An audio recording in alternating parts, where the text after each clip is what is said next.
이학번이 안녕하십니까? 고사학원 원장 박용입니다. 다름이 아니고요.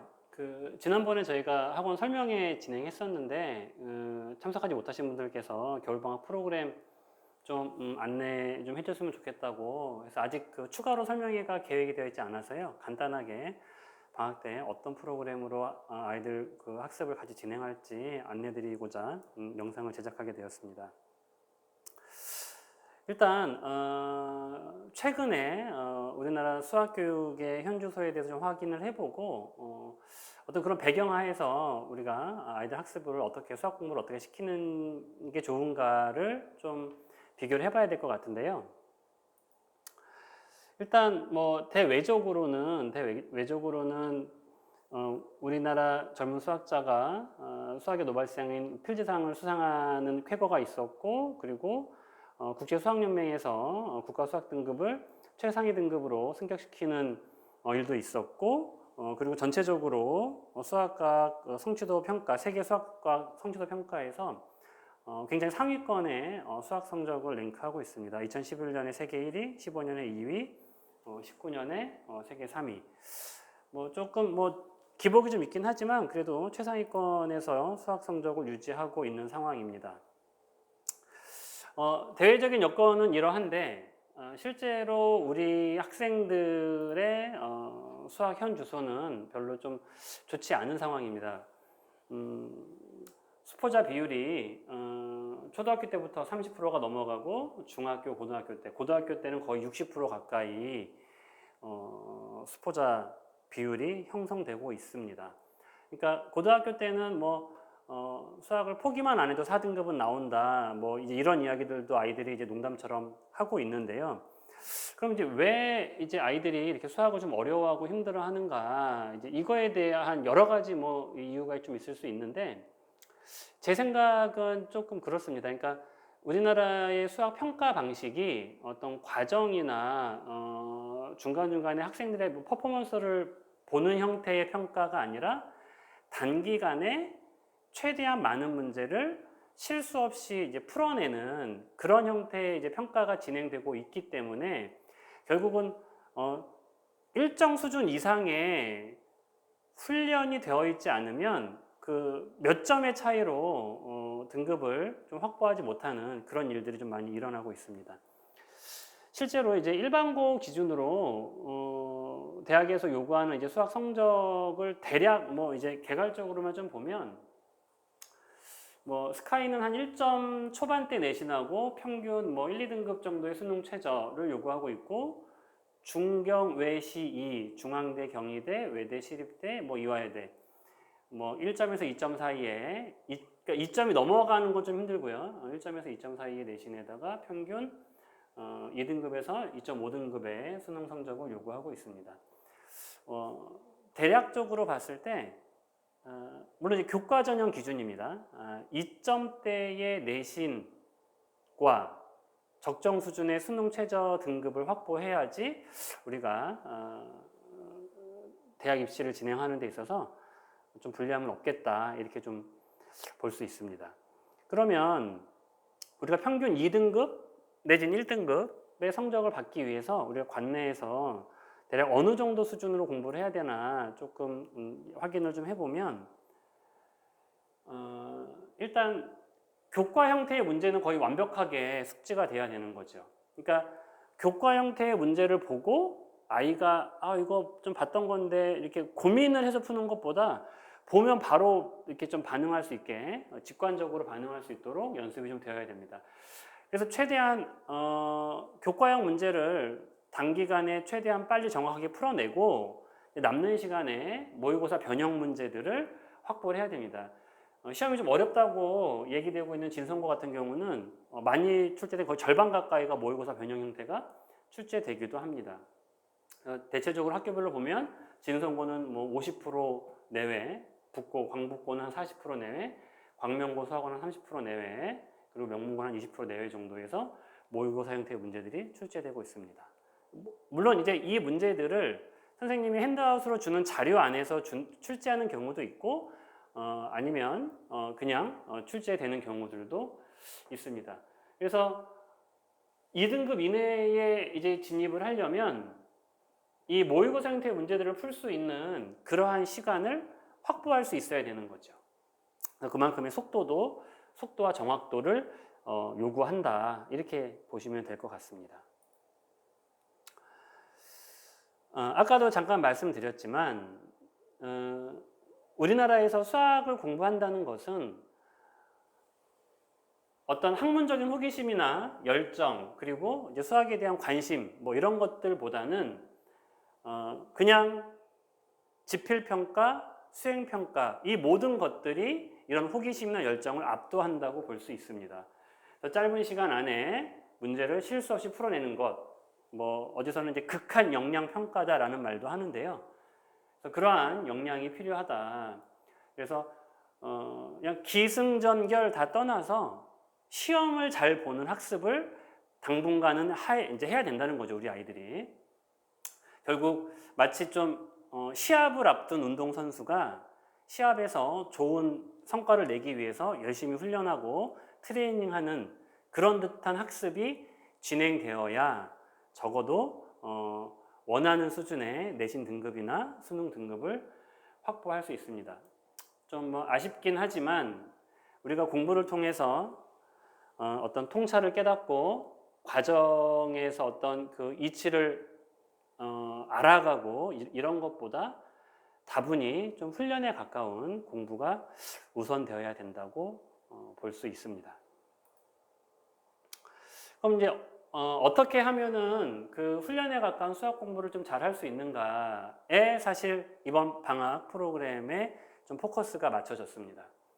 일단 충분한 훈련 시간이 확보가 돼야 됩니다. 그래서 일주일에 최소한 뭐 10시간 이상 좀 훈련을 해야 될 거고, 그리고 이제 우리가 어떤 시합에서 운동팀이나 선수들이 조금 성과를 내는 것을 보면 전체 훈련과 개인 훈련을 잘 조화를 시키는 경우들이 많습니다. 그래서 강의와 자기주도 학습이 잘 조화를 이루는 형태를 이루어야 된다. 그래서 제가 이제 팀 훈련, 강의를 팀 훈련이라고 비교했고요. 자기주도 학습을 개인 훈련이라고 비교했는데 적절한 조화를 좀 이루어야 된다. 그리고 훈련 결과, 그러니까 공부를 한 거에 대해서 피드백을 받아야 되는데 정확하게 어느 부분이 좀 약하고 어느 부분이 훈련이 안 되고 있는지를 피드백을 받아서 바로 좀 보완할 수 있는 시간이 필요하다고 봅니다. 정확하게 데이터에 근거해서 데이터를 가지고 약점을 찾아내는 훈련을 해야 되는 거죠. 그러니까 무턱대고 많이 푸는 게 중요한 게 아니라 본인이 취약한 부분 위주로 훈련하는 게 더 중요하다는 거죠. 압도적으로 충분한 실전 경험, 테스트 경험, 기출문제 풀이 이런 것들을 충분히 많이 방학 때 연습을 좀 해야 된다.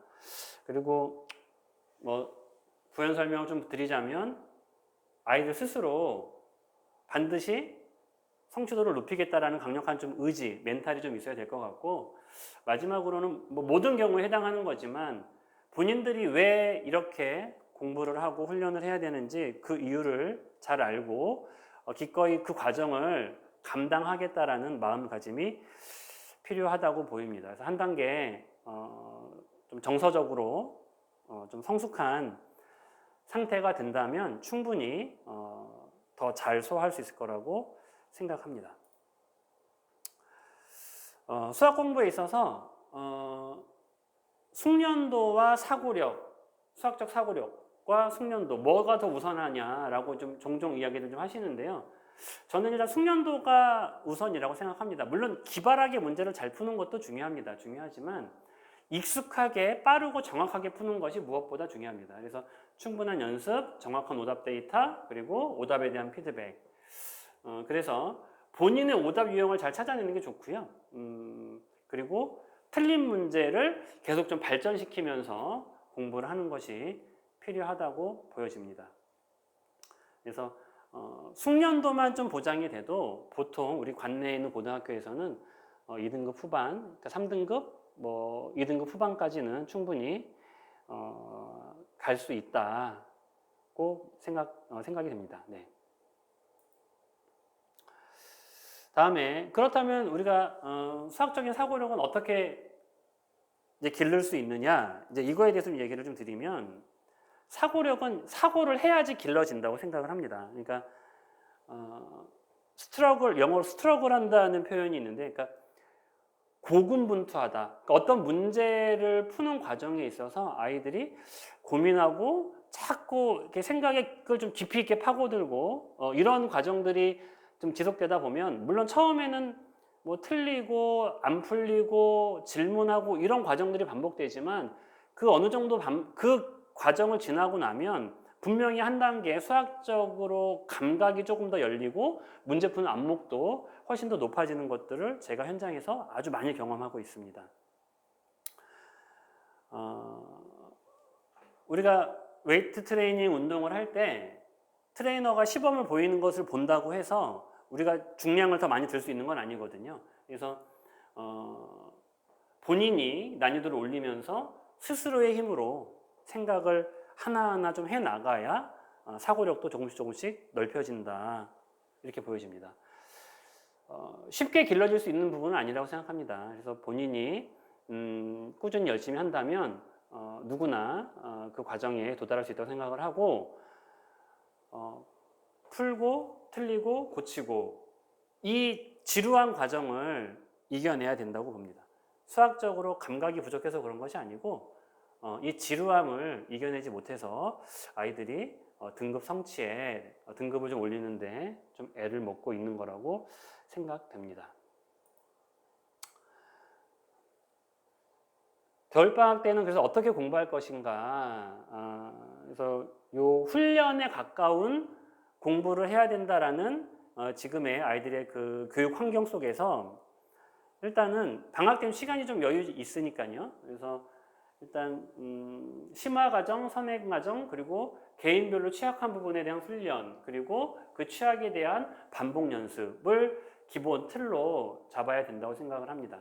그래서 이미 개념학습이 좀 진행되었던 부분은 조금 더 심화과정으로 연습을 할 필요가 있고, 처음 배우는 과정은 정확하게 개념을 다져놓을 필요가 있습니다. 그래서 가능하다면 겨울방학은 상대적으로 좀 길기 때문에 이 이후에 만약에 지금 고1이면 뭐 고1 1학기 과정은 당연히 하는 것이고, 고1 2학기 과정 아니면 고2 1학기 과정 상황에 맞춰서 공부를 미리 해두는 것이 필요하다고 봅니다. 그리고 실전 연습 시간이 반드시 필요하다고 좀 보이고요. 그리고 내가 어떤 부분을 틀리고 있나 이거를 데이터에 좀 남겨가지고 연습하는 과정이 필요하다고 봅니다. 왜냐하면은 우리가 예를 들어서 센을 한 문제 풀고 RPM을 한 권을 풀고 센을 한 권을 풀면 거의 한 60% 정도의 문제들은 겹치거든요.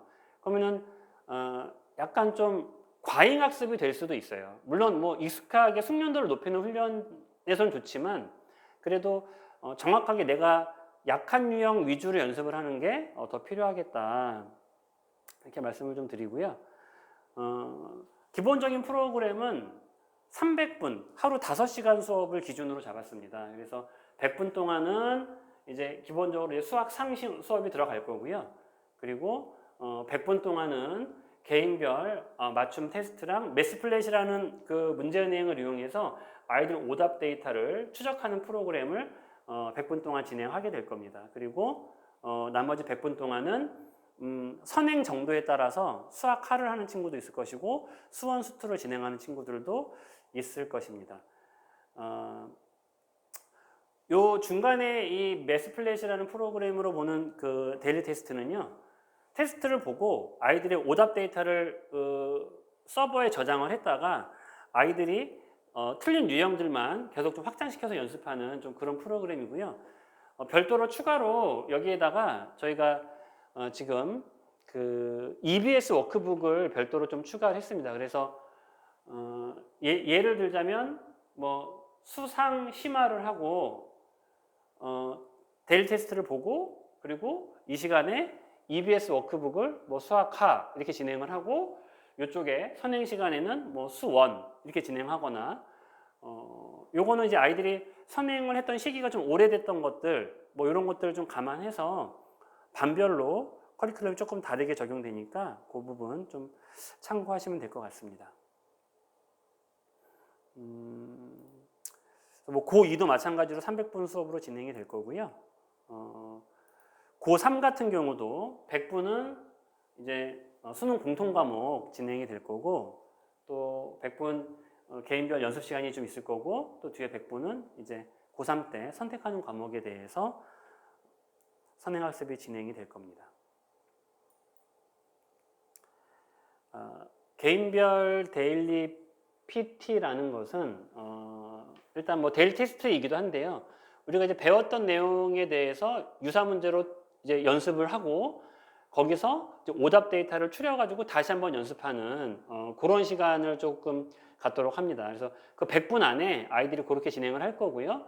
물론 선생님 감독하에, 조교 선생님 감독하에 차분한 분위기 속에서 학습이 진행될 수 있도록 준비하도록 하겠습니다.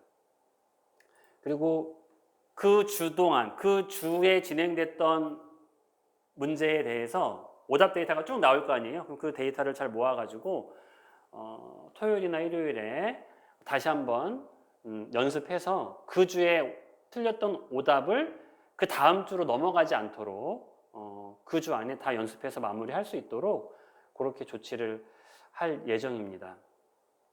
그래서 큰 포인트는 좀 훈련에 가까운 학습을 하게 된다. 그리고 100분 수업, 100분 자기주도, 100분 수업, 총 300분의 학습이 진행이 된다.